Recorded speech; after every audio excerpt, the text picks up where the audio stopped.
Mayra Flores, a new Republican on the House Homeland Security Committee and the Border Security Subcommittee. Welcome to our program. Good morning to you.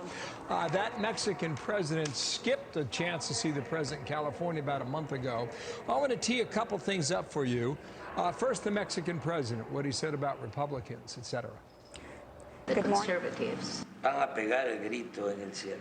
are going to be screaming all over the place.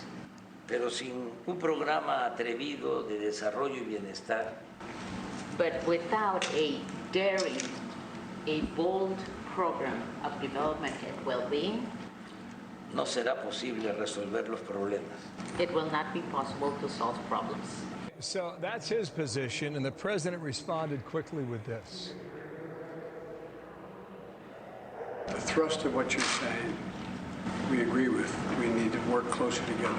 So we would need to work closely together.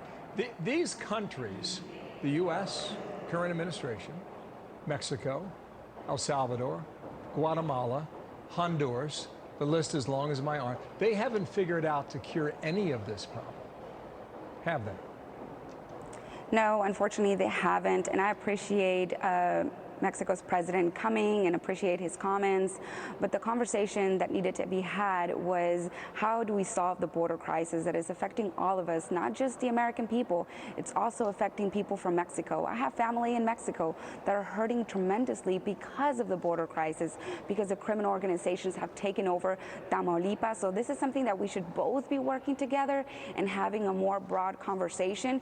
We do support legal immigration, of course we do. We want people to come here for the American dream and to work hard, but not what's happening right now at the border. People are going through a dangerous journey, increasing child sex trafficking, alarming rates.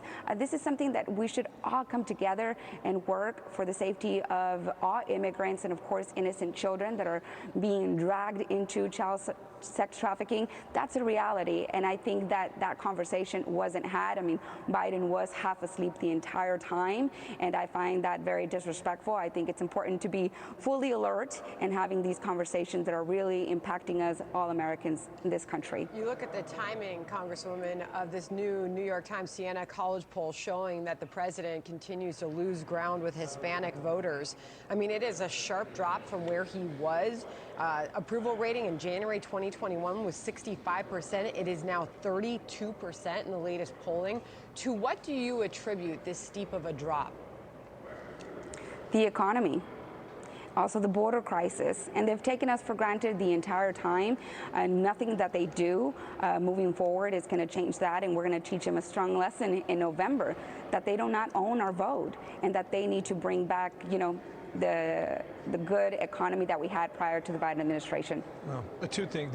Did you say the president was half asleep? Is that what you just said?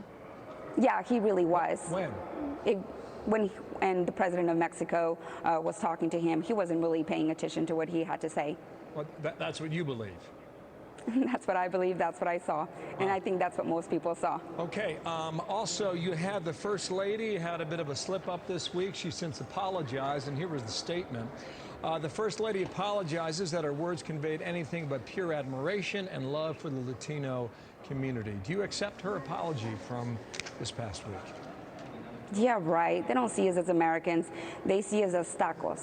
That's exactly how they see us. And we're proud Americans, and they only are doing this to get our vote, and they think that by giving us tacos and playing Latin music, that's all it's going to take for us to vote for them in November. It's going to take a lot more than that. We want gas, rent, and groceries to come down. We want more money in our pockets, and they're only making our lives more miserable. Can she say something that you would accept in terms of an apology? We take her apology, but we know that the reason why she's apologizing is because of all the backlash that she's receiving. She really doesn't mean it.